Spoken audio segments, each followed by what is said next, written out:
नमस्कार, मी संदीप बेसरकर वनी न्यूज 24 या मराठी न्यूज चॅनलमध्ये सर्व प्रेक्षकांचे स्वागत करतो।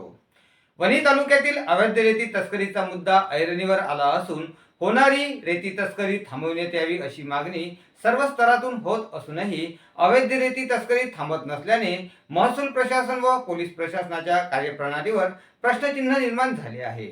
याबाबत वनी येथील विश्रामगृह येथे प्रहार संघटना व आंबेडकरी जनआंदोलन यांनी एकत्र पत्रकार परिषद घेऊन रेती तस्करी थांबवा अन्यथा मोठे जनआंदोलन उभारू असा इशारा दिला आहे।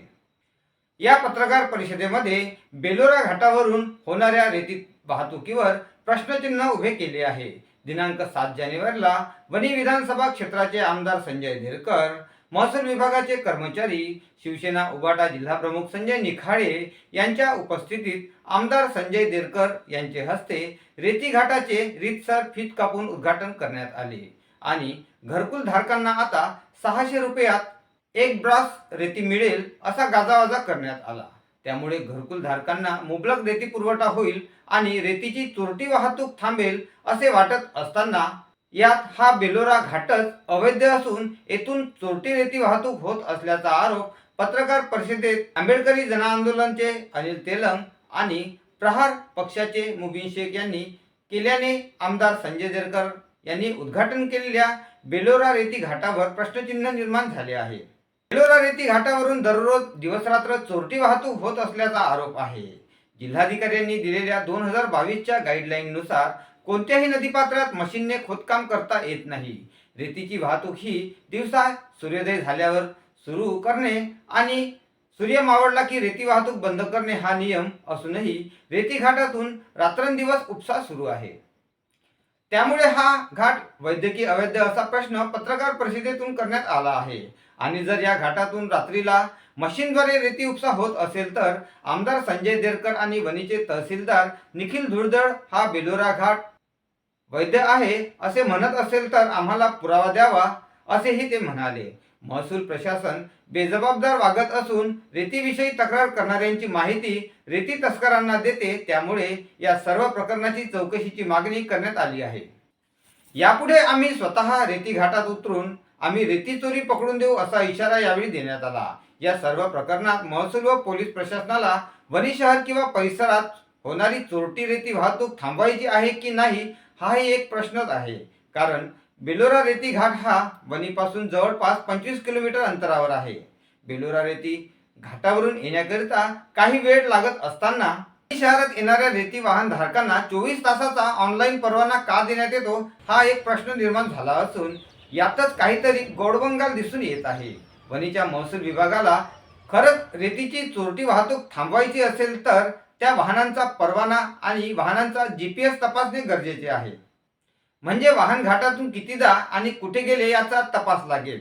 रेती तस्करी संदर्भात महसूल प्रशासनावर शिंतोडे उडत असल्याने महसूल प्रशासन आपल्या कारभारात काय बदल करते की रेती तस्करांना रानमोकळे करते हे बघणे औत्सुक्याचे ठरणार आहे। चंद्रपूर जिल्ह्यात ब्रेकडाऊन GPS पद्धत बंद करण्यात आली आहे। हीच पद्धत यवतमाळ जिल्ह्यातही बंद करण्यात यावी अशीही मागणी करण्यात आली आहे। वनीचे तहसीलदार निखिल धुळदळ यांना याबाबत माहिती घेण्यासाठी मोबाईलद्वारे संपर्क केला असता त्या फोनवर रिंग पूर्ण गेली, मात्र तहसीलदार साहेबांनी फोन रिसीव्ह केला नाही। कदाचित रविवार सुट्टीचा दिवस असल्याने त्यांनी हा फोन रिसीव्ह केला नसावा, मात्र तहसीलदार साहेब जर फोन उचलत नसेल तर माहिती घ्यायची कुणाकडून हाही एक प्रश्न निर्माण झाला आहे आणि चोरट्यांची माहिती द्यायची कशी हाही एक प्रश्न आहे। त्यामुळे महसूल प्रशासनाच्या कारभारात काहीतरी गोंग दिसून येत आहे। आता आंबेडकर जनआंदोलन आणि प्रहार पक्षाने पत्रकार परिषद घेतल्याने महसूल प्रशासनाच्या कारभारावर प्रश्नचिन्ह निर्माण झाले आहे। आमदार साहेब आमचे फार जुने मित्र आहेत, सज्जन गृहस्थ आहेत। आमदार साहेबांनी त्यांना राईट आहे ते आपले प्रतिनिधी असल्यामुळे त्यांनी ते कलेक्टर ऑफिसला एक फोन जरी केला तरी त्या आमदार साहेबांना सहज 2 मिनिटात माहिती उपलब्ध होऊ शकते। आमदार साहेब तिथं काय उद्घाटनाला गेले याचं उत्तर तुम्ही देऊ शकणार नाही, पण माझ्याकडे जी इन्फॉर्मेशन आहे त्या इन्फॉर्मेशनमध्ये बेलोरा घाट हा हरास झालेला नाही, कारण या 36 घाट जे आहे या 36 घाटामध्ये बेलोरा घाटाचा कुठलाही उल्लेख नाही. दुसरी गोष्ट अशी आहे का समजा तो बेलोरा घाट हरास झाला असता तर 2 उद्घाटनं व्हायची गरज नव्हती. पहिलं उद्घाटन त्याच्या 3 दिवसा अगोदर पहिली फीत कापली काही लोकांनी, त्याच्यानंतर 3 दिवसानंतर आमदार साहेब गेले, आमदार साहेबांनी फीत काढली.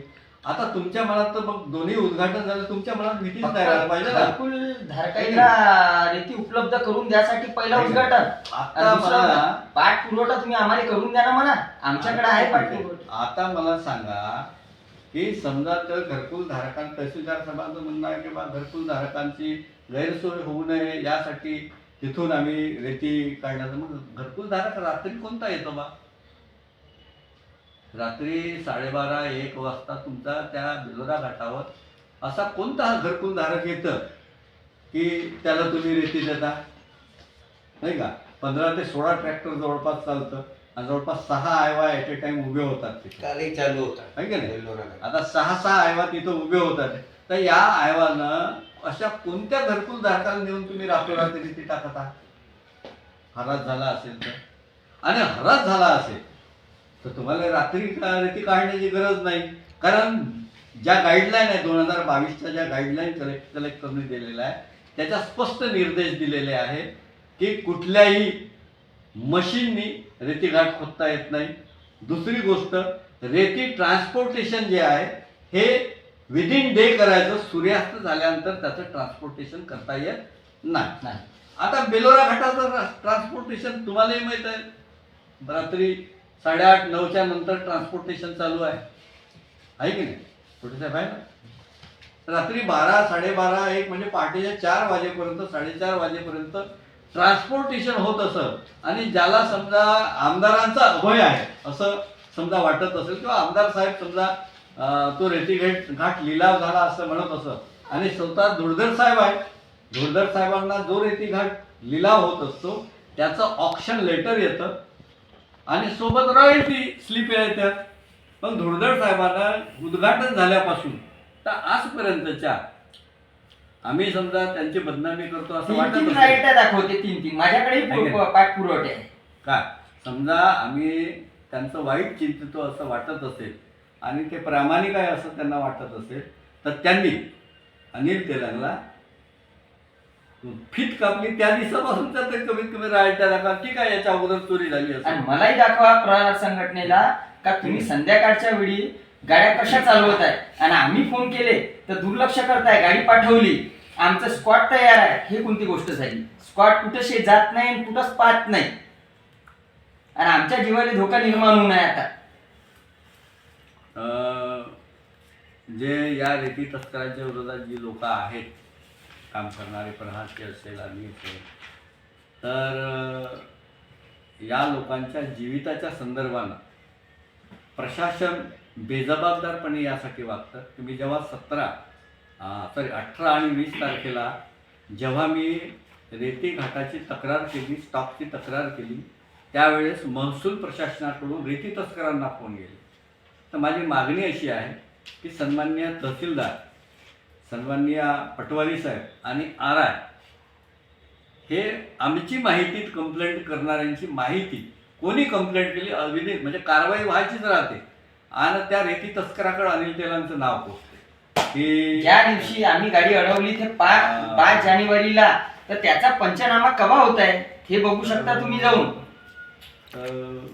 ही जी गोष्ट आहे रेती तस्करांचं नाव पोहोचवण्याची, हे म्हणजे महसूल प्रशासनाला या व्यवस्थेच्या विरोधात लढणारा माणूस नको आहे. त्याच्यात तुम्ही असू शकता. तुम्ही ज्या दिवशी रेती तस्करांच्या विरोधात उतराल त्यावेळेस रेती तस्करांना तुमचे नाव ते देतील. देऊ द्या ना.